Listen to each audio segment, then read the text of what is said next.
Good morning, Nigel's babes. It's Sam here. I've had a couple of requests for another one of my really short workouts, 15-minute workout for those of you who are quite time poor. Perhaps at the end of the day you can just quickly get your kit on, get your bra on, or at the beginning of the day you've got 15 minutes. So without further ado, I've put together like a little circuit really behind me, starting with just a few short minutes of doing a warm-up, and then you can follow the circuit with me. I hope you enjoy it. It's not particularly brain taxing, but it will up your step count a little bit, and more importantly, it'll give you a bit of resistance if you haven't been doing that recently. So I'm standing in the middle of my circuit at the moment, and all I want you to do is start by stepping from side to side, like this. Good. So we're stepping from side to side, and then I'm going to add in a bit of a cognitive, to do with your brain, cognitive challenge. I'd like you to swing your arms in the opposite direction to your legs. So that goes like that. You'll find that your natural reaction is to want to swing your arms in the same direction as your legs, but I'm getting you to swing them in the opposite direction. And the reason I'm doing that is because you'll probably feel already that your tummy muscles, your oblique, your core, whoops, I have to go the right way, starts to fire immediately. Okay, so we're just doing this just to get your heart rate up a little bit and get you ready to do what I've got suggested for you. And the next movement I'm going to get you to do is what I call the canapé stretch. What a very British thing. Okay, so I'm going to turn around, but in front of me, on my hand, I'm going to imagine I've got a tray of canapés. Okay, I'm going to turn around this way, and I've got my tray of canapés, and I'm offering it to you. So as I step back with my right leg, if I just go a bit for the pause, you can see me. As I step right back with my right leg, my left foot stays planted, and you should feel quite a nice stretch. It stretches your fascia. Diana and Libby and I are all passionate about getting your fascia stretched and moving, because if it's tight and crunchy, you're more likely to get an injury. So we're doing that one more time on this side, and then do your canapé on the other side. So how about I turn around and face you this time? So we're reaching behind us, but you can see my palm is turned up. Try turning your palm down. You'll see when your palm's turned down, you don't get anything like the same sort of stretched feeling. Whereas when your palm is turned up, it's a very different thing. 3 more. 2 and 3. Good. And then finally, I'm going to get you to step from side to side and see if you can get your heel up towards your bottom. Okay, it may not touch your bottom. This is firing your hamstrings, but we're trying to get our heel to touch our bottom. And once you've got comfortable doing that, see if you can bring your arms in and out. So again, this is like rubbing your tummy and patting your head. Okay, just a short movement, but you'll find that your heart rate's going up already, and you're starting to get a little bit warmer.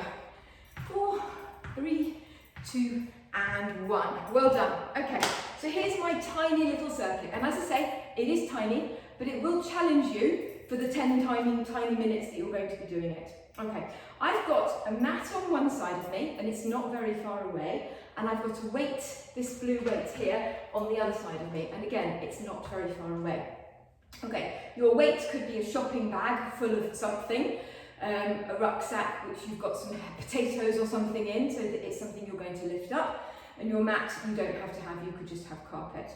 So we're going to go from A to B 20 times by doing what's known as a skater. So in skating, I can't skate, you go from side to side like that, and if you are a skater and this doesn't look like skating at all, then I apologise, but this is what we're doing.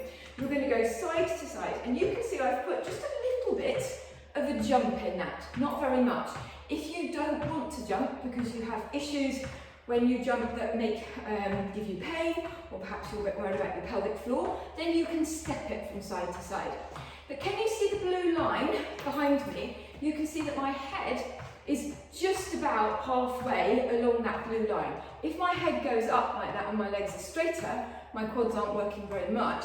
Whereas if I stay downhill, or just a little bit lower, my quads are working harder. So whatever level you choose to sit at, that's what we are aiming to stay at while we do those. I'd just like to also highlight that we don't want your bottom sticking out, we want a nice flat back when we do this. So, the sort of meat in the sandwich, if you like, is your skater. And we're going to go from side to side. And when we get to one side after 20, you're going to pick up your weight of whatever it is, and you're going to do 10 little squats. Really simple, 10 squats. Put the weight back down, and then we're going to do 20 skaters again. Then we're going to come to your mat, and you're going to stand on one leg, okay? And you're going to stand on one leg for 30 seconds. Doesn't matter which leg, I've got my arms up in the air, doesn't matter what you do. So we're going basically from a squat with a weight to a skater to a stand on one leg. And we're going to do 20 skaters, 10 squats and 20 seconds on them. I'll talk you through it. And we're going to do it on both sides. We're only going to do it through twice. But you will notice that your heart rate's going up, you're doing a bit of resistance, and you're also doing some balance work, because it's really important for us to continue to challenge our balance. And balance is all very well when you know you're going to stand on one leg, but when you've been moving, your balance is challenged a little bit more. So here we go. I'll go talk it through with you. Hope you're going to join me. 20 skaters, head's nice and low, go.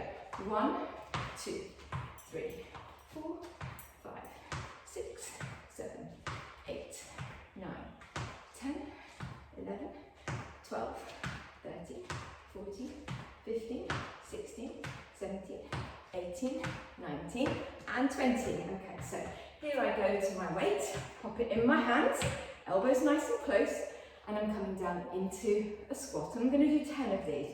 Breathe out as you go down and squeeze your glutes when you come up. 3, I think that was 3, 4, 5, should feel your heart rate's up a little bit from those skaters. 6, remember this is just a 10-minute fire up. 7, maybe even something you do at lunchtime. 8, as long as you haven't got to look smart and not bedraggled. 9, and 10. Okay, 20 skaters. 1, 2, 3, 4, 6, 7. You can put some arms in if you want to. 13, 14, 15, 16, 17, 18, 19, 20. Okay, onto the mat. Why on the mat? Okay, 30 seconds. Why on the mat? Because as soon as you're on something that's a little bit soft and squidgy, you're challenging your balance even more.